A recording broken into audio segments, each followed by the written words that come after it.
FPL Game Week 27 transfer plans. In today's video, I'll be running through my transfer plans ahead of Game Week 27 and all of the best players to be buying as we go into a midweek deadline. Hey everyone, Sam here, otherwise known as FPL Pricey, and in today's video, I'll be running you through my transfer plans, not only for this game week, but for the next few game weeks to come, because there's a lot of different cogs in motion at the moment. Obviously, we've got Game Week 29 just around the corner, and all of my transfers between now and then have to be with planning in mind for Game Week 29, because personally, I'm not looking at free hitting that week. You might be, and I'll be discussing the best players to be buying if you are free hitting in that game week in this video as well. In the meantime, a quick look at my team as it's currently set up for Game Week 27, and we're recording on Sunday morning, so before the Nottingham Forest Newcastle game and before the Liverpool Man City game as well. I'm on 53 points so far. It is a big green arrow. I've still not got Chris Wood, so he could really do damage to me this afternoon, but it doesn't really affect my transfer plans either way, and because of the tight turnaround, I thought I'd get this video out to you as soon as possible. I'm up to 270k at the moment. It could go down a little bit, but it still should be enough for a pretty strong green arrow. 20 points from my assistant manager Glasner, and Cunha came in as my transfer up front for a 9-pointer as well, so very happy with that. But it does mean I've only got one free transfer going into Game Week 27. As I'm set up currently, I've got quite a lot of players that are already playing in blank Game Week 29. If you look at my backline, Pickford, Gabriel, Robinson, and even Greaves, sat on my bench at the moment, are all players who have a game at least in Game Week 29. And I'm happy enough to start at least 3 of them. Greaves, maybe not so much. In the meantime, they've not got terrible fixtures either, although all 3 away from home this game week. I don't think I'll be selling any of them, barring injury.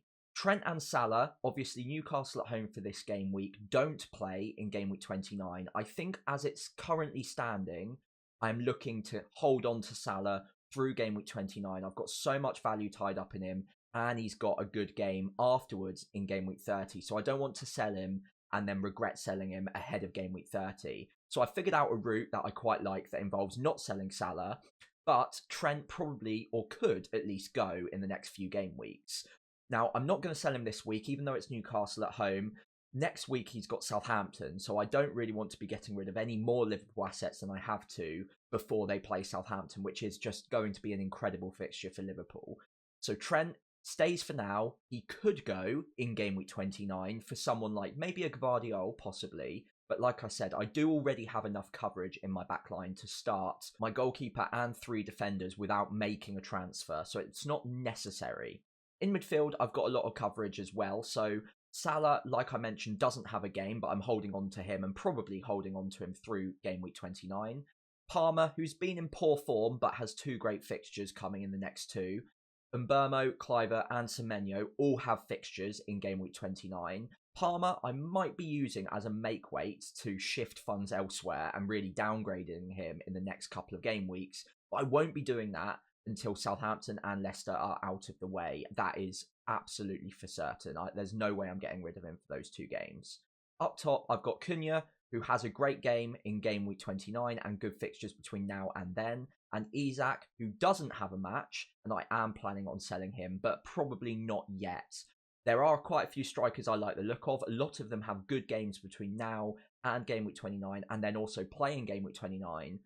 But I'm not sure this is necessarily the week to do it, considering some of the options that I want to go to don't necessarily have the best fixtures in Game Week 27 themselves. On the bench, João Pedro came back into the starting lineup against Southampton. I don't think too many of us were expecting it, and I wasn't either. That's why I benched him. But I'm not going to massively regret that move, knowing that there was all the chance in the world that he wasn't going to start again. It was only because Welbeck missed out altogether through injury that João Pedro came back, it seems. And although he played really well, that's good for me because it means that I don't need to worry about having a strong bench. He's just sat on my bench against Bournemouth at home. And it means that I don't necessarily need to look at selling him between now and Game Week 29. He does play in Game Week 29, but it is Man City, and there are 3 strikers that I'd want a lot more than someone like a João Pedro, or of course Isak, who doesn't play that week. So I've got transfers to use. I've only got 1 to use this game week, and as you can see, it's not a bad lineup for Game Week 27 as it stands. In fact, I would go as far as to say that it's a potential role this week, but let's take a look at some of the best options in all four positions going into Game Week 27 and whether or not there are any moves that I want to make, but more importantly, whether any of these players are going to be tickling your fancy. So today I'm going to start off with the forward line because I think that's probably the position with the most different, interesting options in there. At the top of the list, at the top of my watch list, is always going to be Chris Wood. He keeps battering my rank, but with the next three fixtures in mind, although two fixtures because Newcastle will be played today, Arsenal at home and Man City at home aren't probably the easiest point for me to be bringing him in, especially when I've got two strikers at least, maybe not so much João Pedro, but Isak and Cunha aren't going anywhere for the next couple of game weeks, I don't think at least. Now, obviously, he's a player I desperately want in my side, but the week I'm going to want him most is Ipswich in Game Week 29. So for the time being, I'm probably just going to leave a forward spot open. Isak is probably the most likely there because he doesn't have that fixture in Game Week 29. And then I can shift directly from one to the other when that fixture swing does occur, and obviously Chris Wood plays. So fantastic, I do want him, but with Arsenal and Man City the next two, and the fact that I don't really have the money in the bank to move João Pedro to Chris Wood in one move, for me, he's just sitting aside for now. If you've still got him, I would hold on to him because that Ipswich fixture, unless you're free hitting in Game Week 29, of course, is too juicy to ignore for me. After that, another reason that I'm not looking at moving my forwards around just yet is because of the Man City options. Now, Haaland and Marmoush are both on this sheet, and I'm really interested to see how that relationship develops in the next couple of game weeks. Now, obviously, play Liverpool today. We'll all be watching that game. It's going to be a real box office clash. After that, Spurs away and Nottingham Forest away. Forest, good defence, of course, but Spurs are leaky. And if there was an opportunity to go early on one of the Man City assets, that Spurs away fixture is going to be really tempting. Now, the difficulty with Haaland is because he's so expensive, most of us have Palmer and Salah in our sides right now, and neither of those two players are getting sold for Haaland anywhere earlier than Game Week 29 itself. Again, if you're just using the transfers. Palmer, although he's been in poor form, has two ridiculously good fixtures, probably the two best fixtures that any team could have all season, Southampton and Leicester in the next two, and arguably going to be a captaincy shout in both of those game weeks. Salah is Salah, so you're not getting rid of either of those players right now, so there's very, very limited ways that you can bring in Haaland anywhere earlier than Game Week 29. In Game Week 29, you could look at selling either Salah, who blanks, or Palmer, who plays Arsenal, or maybe someone like a Nwaneri, for instance, and upgrading an Isak or potentially another striker to an Erling Haaland, but probably not before. Marmoush offers you that flexibility. You can get there earlier, and I'm interested to see how they form that dynamic in the Liverpool game today, because if it looks like Marmoush is going to be playing just off the striker and playing almost as a dual striker with Haaland, then I could be tempted to just go for Marmoush early because that Spurs fixture is very tempting and I can get to him a lot easier than I can get to Haaland without ruining my structure between now and Game Week 29. So I'm interested to see that relationship develop, although it is more likely that I wait a couple of game weeks and make the decision in Game Week 29 itself.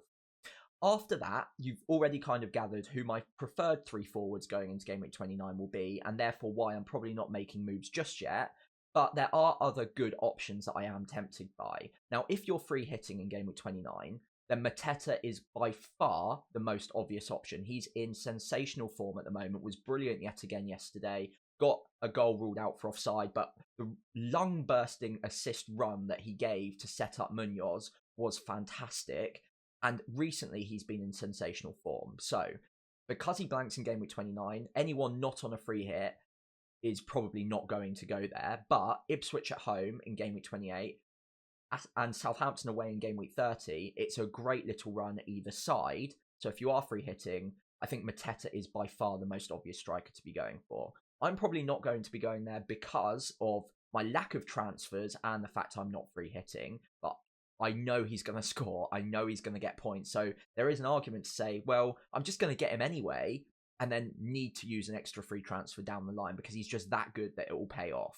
Outside of that, though, there are other forwards I do like the look of. And probably if I was going to go to another forward this week, it'd probably be one of these guys. Now, Wissa has been incredibly unlucky not to get more returns than he has done recently. Obviously, 1 goal in his last 5 games. He blanked 4 game weeks in a row. With that sort of data is very, very unlucky. He did score against Leicester. A little bit unfortunate maybe to not get an assist there, but I'll let the debate rumble on that one, whether he touched it or not. But the underlying data is extremely positive. So he's a player I would definitely still be interested in. Everton at home in Game Week 27. Aston Villa at home in 28. We know how good Brentford are at home as well. And then Bournemouth in 29 is probably not the easiest 29 fixture, which might be the only thing that puts me off there. But still, it's a good run. Brentford score a lot of goals, and so does Wissa. Outside of that, 3 quick options I want to mention before we move on to midfielders. Raul Jimenez hasn't been in great form recently, but a goal against Newcastle, assist against Nottingham Forest, nothing against Palace. It's not a bad pick. At 5.6 million, he's got 3 decent fixtures between now and Game Week 29. So Wolves away, Brighton away, Spurs at home in the blank. That's not a bad little run. And although he doesn't get great minutes, he gets taken off around about the 70th to 80th minute most weeks. It's still not a bad forward. And especially if you've got him already, I probably wouldn't be ripping apart my team to get rid of him, considering he's still a decent option and he will get good data. Outside of that, Delap and Beto, I think Delap is a good outside shout. A few people were asking me about him last game week. A bit unlucky not to get anything against Spurs, and he's been in good form recently as well. Not bad fixtures for the next 3 either. Man United, Crystal Palace, Nottingham Forest. It's probably not standout good, but again, if you're looking for a differential, he might not be a bad option. However, I think the one that beats both of them right now is Beto. Cheaper, better data as well, and has scored in his last 4 games, 5 goals in his last 4, and in each of those, he's got an XG of over 0.4. So very, very strong data, and great fixtures for the next 3 as well. So the weeks that you're going to want him, Brentford away, Wolves away, West Ham at home even. So that's very, very decent, still incredibly differential, and that data of 0.53 XG per 90 is very, very decent too. So right now for me, I'm probably going to hold off on using up any striker transfers right now because ideally I want to get to a front 3 of Cunha, who I've already got, who by the way, I'd be definitely bringing in soon if you get the chance to. Wood after that in Game Week 29 against Ipswich, and then one of the 2 Man City options, Haaland and Marmoush. Before we move on, I did buzz over Cunha because I've already got him, but 3 goals in his last 3 game weeks. Good fixtures now. Fulham at home, Everton at home, Southampton away, then West Ham at home after the blank. It's a good run. He is phenomenal on bonus points. Yet again, 1 return and 3 bonus points yesterday. And I would strongly advise looking at bringing him in. Whether or not you're free hitting in Game Week 29 as well, by the way, he just looks like a great striker to own right now. And even though the data over the season hasn't been that phenomenal in terms of the XG, 0.28 per 90, the last 3 game weeks in particular, he has been getting some really big chances too. So the data is starting to give a bit of an uptick and they are getting the best out of him. So Cunha would be one of the top of my watch list right now. Wood after that for me will be coming in around about Game Week 29, and then Haaland and Marmoush, it would be a 50-50 call, and I want to wait for some more information there first. Right then, so moving into the midfield, I would say there's probably less for me to do there than there are in other positions right now, because I am happy with my midfield 5 for the next couple of game weeks, but there will be moves that I need to make in Game Week 29 itself, and I think a lot of what people are looking at now is padding out the 4th and 5th positions, because Palmer and Salah realistically aren't going anywhere for most people. Some people might get rid of Palmer a little bit early, but given the fixtures, again, a reminder, Southampton and Leicester, I just can't get on board with selling him personally. Outside of that though, Mbeumo is increasingly popular. I think he was about 60% effective ownership in Game Week 26, scored and assisted, and he's been bought by over 50,000 managers this week. So again, I think he's going to be an incredibly popular player by the time we get to Game Week 29. He's already 37.8% owned overall. And of course, the data across the season is elite, 0.59 XGI per 90. Next 3 fixtures are good: Everton, Aston Villa, Bournemouth. There's not really many reasons I can give you to not be looking at Mbeumo if you don't already have him. He is getting more expensive, but he's a 90-minute man consistently. He's on penalties, the data's good, and he's got a fixture in Game Week 29. So unless you're free hitting, I think Mbeumo probably comes top of the pile. So that's the first three positions kind of locked down for a lot of managers right now: Salah, Palmer, and Mbeumo.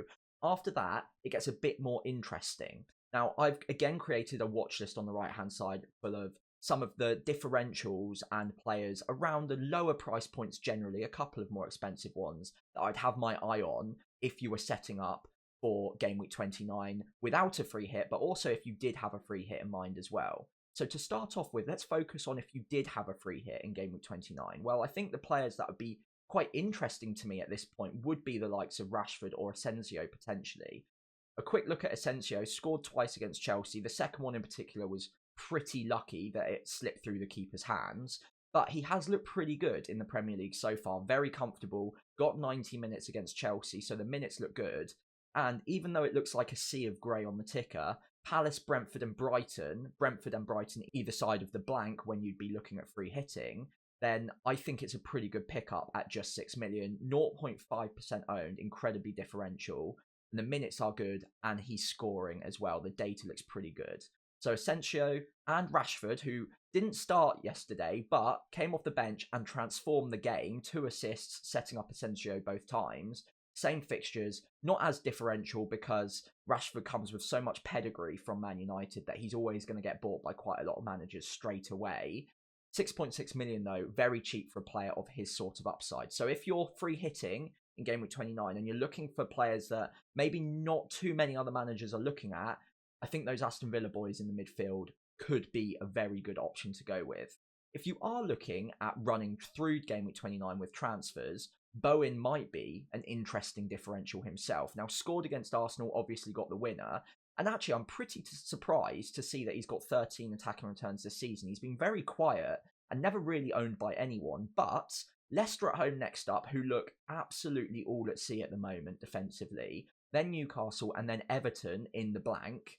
Not a bad little run for West Ham there. And Bowen, in particular, is such a consistent and reliable asset. I do quite like the look of him. The data yesterday against Arsenal was very good. So again, a little bit expensive. Won't be easy to get to for those of you who have that midfield three of Salah, Palmer and Mbeumo already.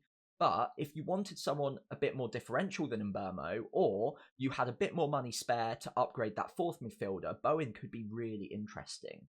The same could be said for Mitoma. Now, Mitoma, again, returned really well in the last few game weeks, although it is worth noting that that game against Southampton is basically like a free swing at this point. Anyone returns against them. So I wouldn't be using the data from Southampton specifically to bolster your case to be bringing in Mitoma. However, the minutes have been good. The next 2 fixtures aren't bad, Bournemouth and Fulham, but that Man City away game in 29, although I do see Brighton able to maybe counter on them and get behind them on the break, it's not an ideal fixture when you're looking at some of the alternatives that have much better fixtures on paper for Game Week 29. He's also a bit more expensive than some of the options that we'll talk about in a minute, and the data, whilst not bad, isn't amazing. There are better data players at a cheaper price point. So again, Mitoma is interesting to me, but I'm not sure he's a player I'd be personally going for.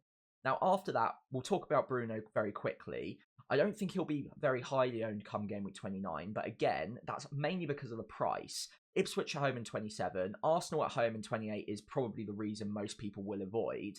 Then Leicester in Game Week 29.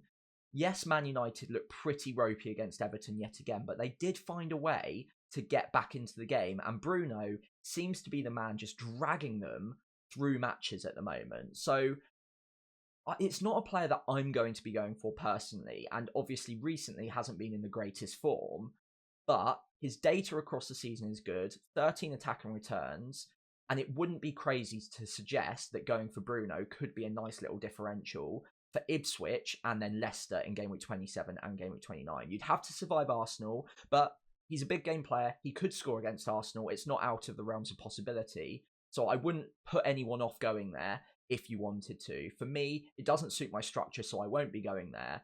I honestly don't think it's the craziest thing in the world to suggest that he could do pretty well, especially against those 2 promoted sides. After that, a quick word on Dango Altara. 5.2 million now, has had a couple of price rises, and obviously has been in great form recently. The one thing I would note as a point of warning more than anything here is Evan Nilsson, who's been out for a little while and obviously is their preferred centre forward at Bournemouth, was back on the bench in game week 26. That was earlier than expected, and it probably means that he's going to be okay to play minutes very, very soon, probably even in game week 27. I don't think that means that Altara is going to be benched immediately, and he might continue to start maybe in one of the wing positions too. So this isn't to say that he's going to lose his place, but Evanilson is still going to be their preferred centre forward. The data on Evanilson was good. He was a big money signing, and they were playing well with him in the side. So once he gets back up to speed, which might take a couple of weeks, I'd be surprised if he didn't take the spot off of Altara in that centre forward role. That could still mean that Altara plays, but he will probably get reduced minutes because they've got so many options in that three behind the striker. They've got Brooks coming off the bench, they've got Tavernier, they've got Semenyo and Kluivert to all squeeze in there as well. It's not going to be easy to predict when those players are going to be taken off. Altara is probably the one that is most likely to be taken off early alongside Kluivert. So he's still a good option. 5.2 million still great. But would I be buying now ahead of Semenyo, Kluivert, or possibly a couple of other cheapies? I'm not so sure. I think maybe that Evanilson thing would put me off ever so slightly. But I still think he's a good hold for the time being. Don't panic on him just yet. It's just a word of warning if you are looking at bringing in a Bournemouth midfielder now. I still like Kluivert and Semenyo, by the way. Poor game, of course, against Wolves, but they were down to 10 men for the majority of it. And the data on both of them still looks pretty decent. Good fixtures between now and game week 29 as well, and obviously play in the blank. Brighton, Spurs, Brentford, and then Ipswich afterwards as well. I still think Bournemouth midfielders are going to be very decent value. Don't be put off by one bad game week. But Dango in particular, I'd maybe be just a little bit more cautious on and just keep it in the back of your mind that Evanilson is back soon. After that, a few other differentials I like. Nkunku probably isn't a player I necessarily actually like anymore. He was a player I was interested in before the Villa game, but he didn't shower himself in glory in that game either. But those two next fixtures, Southampton and Leicester, they don't come much better than that. So if you wanted to be really differential and chase the upside against some really poor promoted sides, Nkunku could be an interesting way to go. He is playing in that, not quite up front anymore because Neto kind of played there and he was playing out wide, but he's playing in that front four for Chelsea and the minutes should be good whilst they've got those other injuries. So it's not the worst pick in the world, but he's not someone that I'm personally going to be going for, especially because Cole Palmer himself hasn't been in too good a nick either recently. So I think one is probably enough for me. The other two, Johnson came back from injury with 2 goals against Ipswich. I think that's more of a promoted club voucher more than anything else, but his data across the season is good. The next 3 fixtures don't look great though. Man City, Bournemouth, Fulham. And of course, the minutes, even in game week 26, were a bit shaky as well because he will be brought back in slowly. So maybe not a player I'd go for just yet, but considering he's on 13 attacking returns already and over 0.5 XG per 90, keep an eye on him because he could become a very interesting differential pretty soon.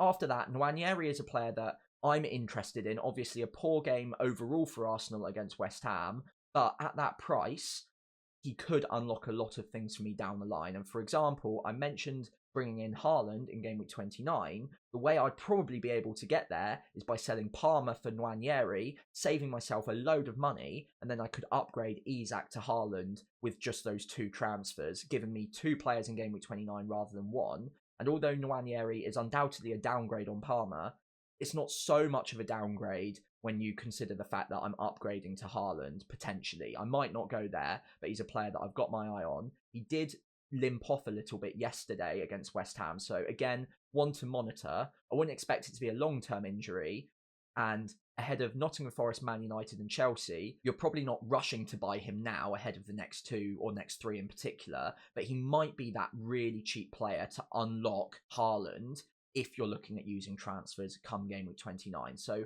one to monitor for now. Obviously, if he's out long term, then that's an issue. But as it stands, I think he'll be fine by game week 29. He'll probably be fine by game week 27, by the way. But he could be the player that unlocks a few other switches elsewhere in your lineup. So not one to forget about just yet. Overall, like I said, I'm personally probably not making any moves to my midfield 5 right now. I'm happy with double Bournemouth, Mbeumo, Palmer and Salah. But later on, come game week 29, I am looking at making at least one move, probably downgrading Palmer after those 2 promoted sides are out of the way. So let's wrap up today by talking about the defenders and the goalkeepers as a package. Now, the goalkeepers I'm not going to dwell on at all, really, because not many of us are looking at goalkeeper transfers between now and game week 29.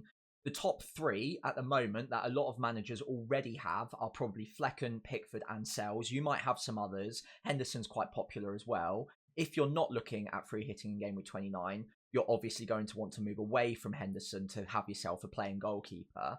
But outside of that, the popular ones do seem to be Brentford, Everton, and Nottingham Forest. Now, Forest have the worst fixtures between now and Game Week 29. I still don't think it's worth selling someone like Sells, even though the next two are going to be difficult. Ipswich away in 29 is a good fixture, so I'm not sure about selling him. Flecken as well, not bad fixtures whatsoever between now and Game Week 29. Everton, Aston Villa, and then Bournemouth in 29. You're probably not using a transfer on him. And the same goes for Pickford as well, who was obviously frustrating against Man United, but Brentford, Wolves, West Ham in the next three, you're probably just holding on to your keeper now as long as he's got a game in Game Week 29. And the same goes for quite a few other goalkeepers as well. In defence, there's possibly a few other moves you might want to make. Munoz, for anyone free hitting in Game Week 29, is probably going to be a transfer in pretty immediately. Obviously, one of the top point scoring defenders in the game now, scored yet again. I think it's 7 attacking returns this season. And the XG for a defender is absolutely ridiculous. 0.15 XG per 90. Very, very good. Almost all from open play. And you saw it with the goal he scored against Fulham. He loves bombing forwards. Even when they were 1-0 up and defending a lead with 10-15 minutes to go, he's still running forward alongside Mateta trying to get on the end of a chance. So that is really, really positive sign for Munoz. And he's a player that unfortunately I'm probably going to miss out on because he doesn't have a game in 29. Outside of that, Ait Nouri is a player that a lot of people will have disregarded now, but 3 good fixtures coming. Fulham, Everton, and Southampton in the blank could be an interesting differential. Not bad data, 0.14 XGI per 90, although admittedly it has regressed a little bit. And 4.7 million could be an interesting option, especially if you weren't looking at wildcarding after and you wanted to hold on to him until all the way through to Game Week 34, for instance. Good fixtures for quite a while. Kirkez is another one that has been touted a lot recently by myself as well. Not bad fixtures coming. Brighton, Spurs, Brentford, Ipswich after the blank. And of course will be one of the more popular defenders to be bringing in. But Bournemouth have been conceding recently. Obviously no clean sheets in the last 3 game weeks, although Liverpool was one of them. Southampton, they'll be a bit annoyed. And then Wolves, they were playing with 10 men. So it's not the worst thing in the world that they haven't kept a clean sheet in those 3 game weeks. And I do think that Kirkus is still going to be a pretty good pickup for the next few weeks. I wouldn't rush to it considering Brighton have been scoring goals recently. Spurs look rejuvenated. And then Brentford, possibly a good option come Game Week 29 if you did want to make a transfer. But I don't think it's essential.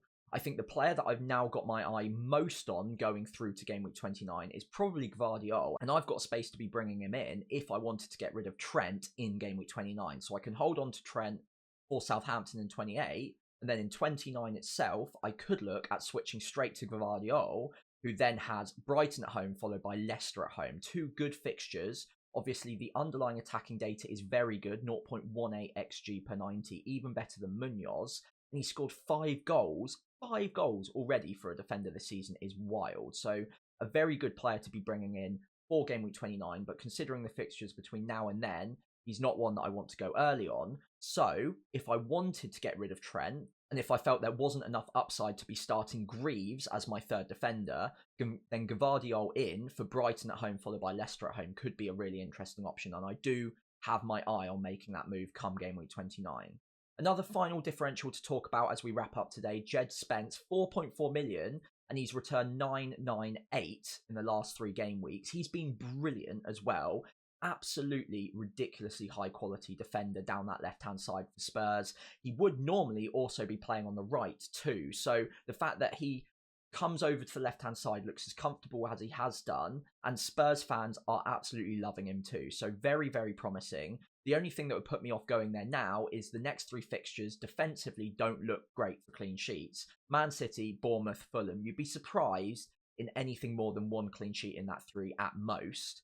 So I think he's a player that I'm probably going to avoid for now, but I just wanted to put a word out for him, how good he's been recently, and at 4.4 million, very, very cheap as well. So a good option perhaps, but given the fixtures, I think I'm going to just keep my eye on him for now and probably look at bringing him in later on in the season, as long as Udogie isn't back by then, of course. Now, as we wrap up today's video, if there are any players I haven't mentioned or any transfer dilemmas of your own that you want me to go through, just leave them in the comments below and I'll try and get back to you before we hit the Game Week 27 deadline. In the meantime, good luck this afternoon for the rest of the Sunday fixtures. Obviously, I'm recording beforehand, so we'll see what happens with Chris Wood yet again. He could obliterate me.